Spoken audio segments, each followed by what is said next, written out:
Shanique.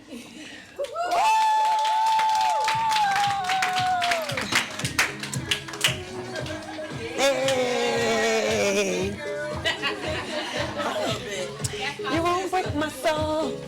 You won't break my soul. Thank you, sis. You won't break my soul.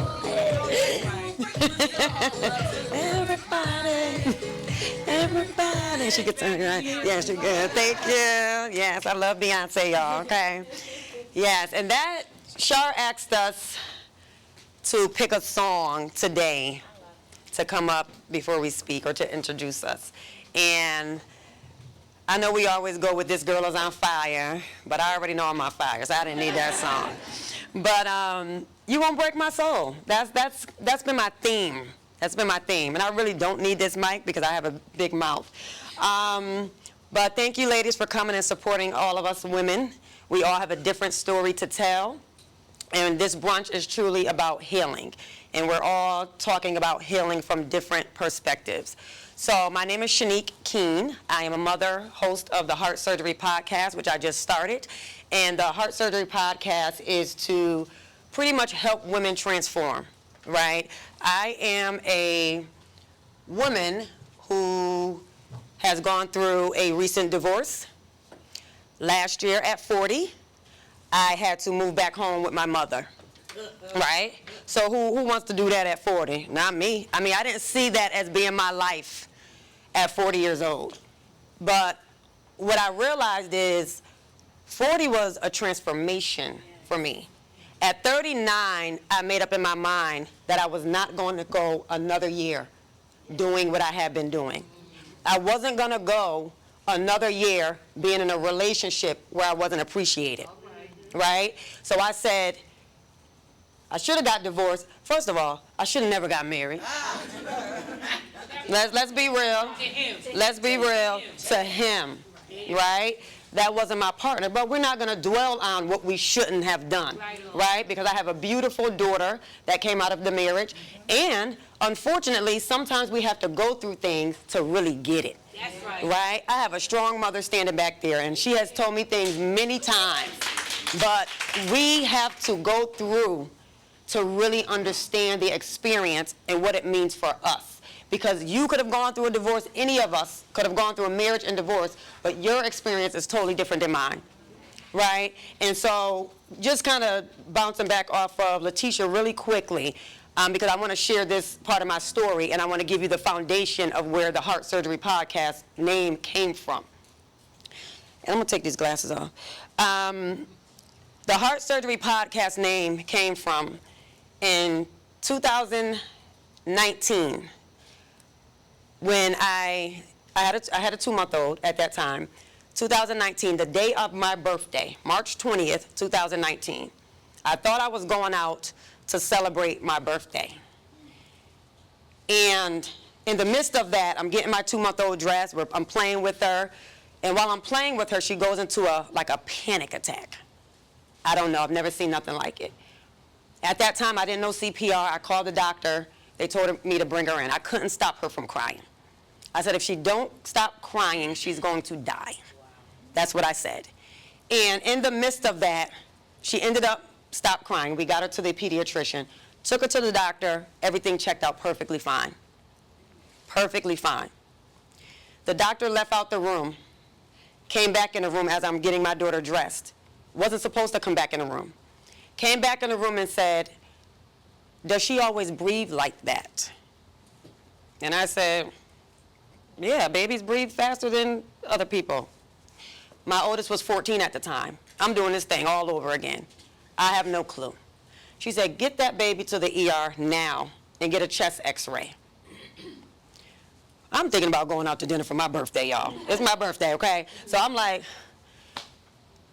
we got to Wake Med, New Bern Ave, and they did a chest x-ray on my 2-month-old baby. She had an enlarged heart. Had no clue where this came from. It wasn't hereditary. They weren't able to determine this during my pregnancy. Nothing. So when Letitia was sitting here sharing her story about the stroke, it really touched my heart because my 2-month-old, if I didn't get her to the doctor that day, she would have had a stroke. she would have either had a stroke, she would have died in her sleep, and we all know what they do with babies that die in their sleep. They rule it out as SIDS. So I would have carried that guilt thinking I did something wrong with my 2-month-old on if she would have passed away, right? But all in all, she had a heart defect that nobody knew about.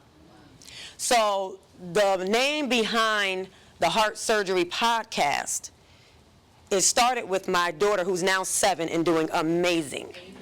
Amen. Amazing. So proud of her. I stayed in my marriage way longer than I should have. And quite honestly, I should have never got married, right? But we think that because we're this strong woman, we think we can love extra hard, right? We think we can love them out of all of their mess that they have going on. We think we are God sometimes. We think we are the counselor sometimes, right? And what I realized was it was damaging me. It was damaging me.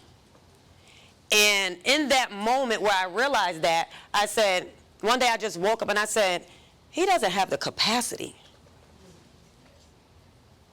I'm growing. We've been in this thing at this point we were together for 15 years. But at the moment that I realized that, year 12, I said, I'm growing. He's not. I said, you didn't meet the Shanique. This is not the same Shanique that you met at 24, 25 years old. I'm in my 30s now, and I'm blooming, right?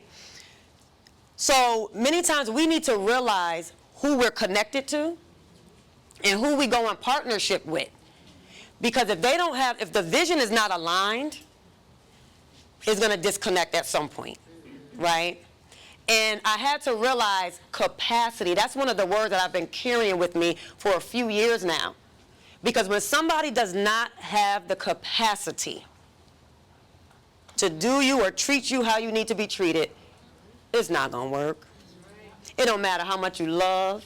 It don't matter nothing. And we're going to be real in this room, right? We could be real in this room. It don't matter how much sex you give. It don't matter.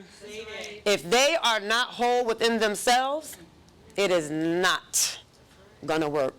You cannot beg a man to love you or treat you the way you need to be treated. But it didn't happen overnight.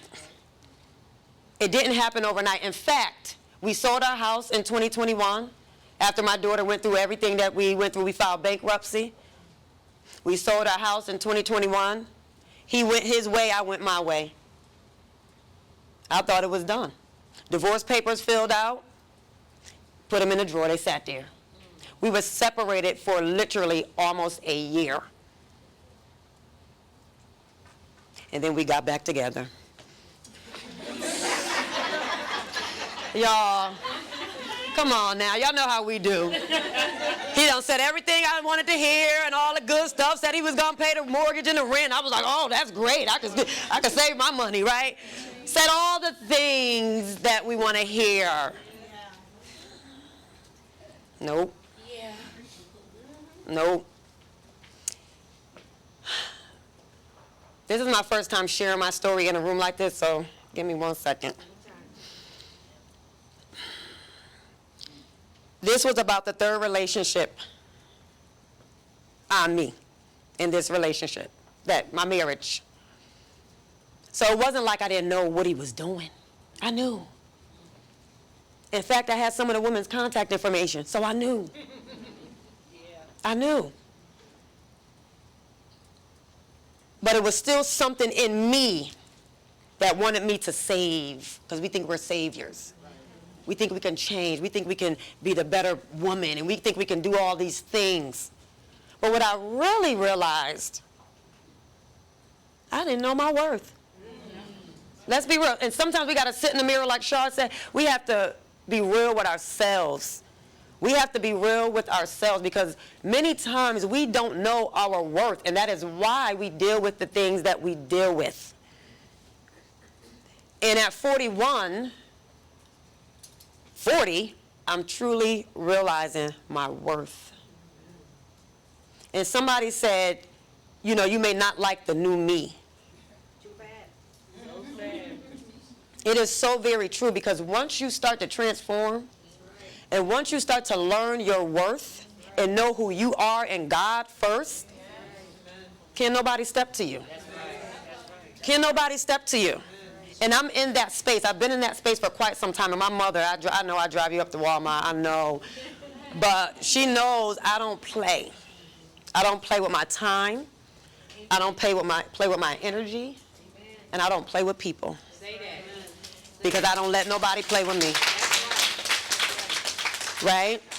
But I want to wrap this up really quick, because like many women, we justify staying. That's what we do to make it sound good. Right? But I realized the longer I stayed, not only was I damaging myself, but I have 2 daughters. Right. I have 2 daughters. I have a 21-year-old and a 7-year-old. And that 21-year-old is very quiet. Very quiet. But she watches everything. And you know, a lot of times as parents and as mothers, we have children that have different personalities, right? And we kind of shoo them on, that's the quiet one. But that one over there, that's the, you know. But that quiet one. That quiet one. That is my ride or die right there. And the turning point for me that hit me the most was when my oldest said, and this was her stepdad. When my oldest said, I love y'all both, but I'm so happy you left. Amen. I'm so happy you left. Because the arguing, the confusion, all of the things that were going on in a household that we don't really think the kids are paying attention to, even if you're not arguing, the silence is hard. The silence is loud. There's energy in the house. And I realized that I deserve to have a man in my life that is going to show my kids how their mother is supposed to be loved. And we all deserve that. We all deserve that. So at some point we think that we are protecting our kids by staying. No. I have so many adult friends that said they wish that their parents divorced when they were younger. So in that moment, as I think about it retrospectively, it confirms to me that I made the right decision. It may not be easy to be single. It may be a little different because now everything is on you. But when I had a breakdown and my mother said, come home, that's all I wanted to hear. That's all I needed to hear. Because I didn't think that I was going to make it, especially financially.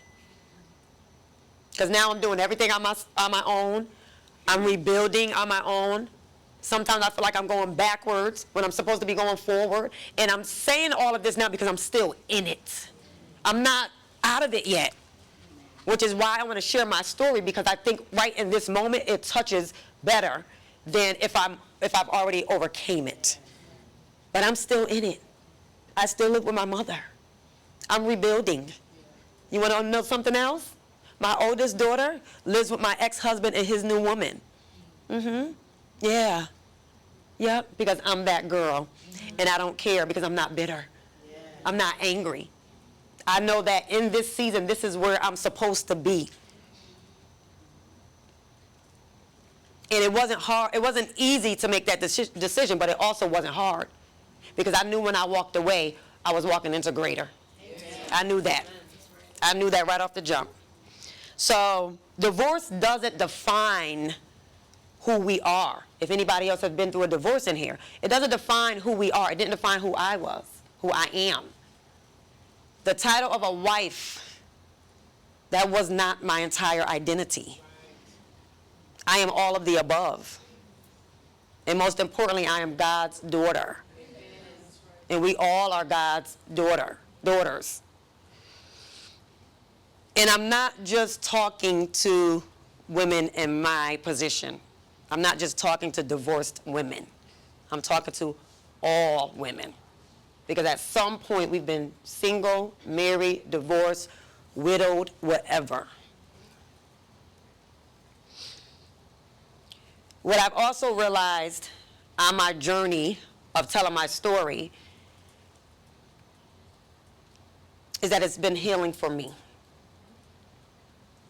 So I don't care about being vulnerable and sharing because I know somebody in here can relate. But it's also healing a piece of my heart that has been broken for a long time. Not even just starting with relationships with my dad, right? I don't know who can relate, but my dad wasn't always there, right?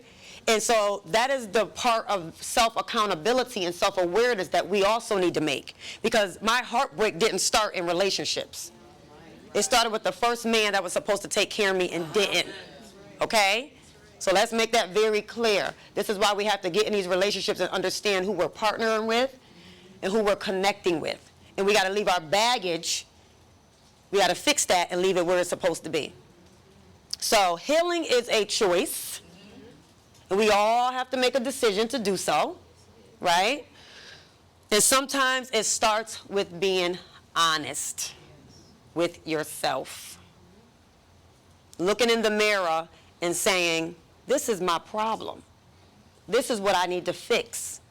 Because when somebody else comes and say, y'all know how we do, we're going to have an attitude. So if we can fix it ourselves or recognize it ourselves, when somebody else say it, we won't get offended. So just to leave you all with something, again, if you're in my shoes, just know that divorce, rebuilding, is just a part of your testimony. It's a test so you can have a stronger story. And it will definitely prepare you for greater. Because this woman that you see today, she's transforming. I'm transforming, and I'm having heart surgery every day because I'm doing the work. I'm doing the work. And divorce also introduced me to the new me. That's what it did. So I want to leave y'all with this. Whatever you are going through in life right now, whatever you are going through, you are being reintroduced to a new you. Don't let anybody come into your life that's going to confuse you, that's going to diminish you, that's going to make you feel less than, that's going to tell you nobody's going to want you, that's going to tear you down so much that you're second guessing about your own self. And I know we've been there. But today, I want you all to leave with an introduction to the new you. Whether you're single, married, divorced, widowed, whatever your situation may be, I want you to know that today starts a new day of your new healing journey. Thank you. Thank you. Thank you.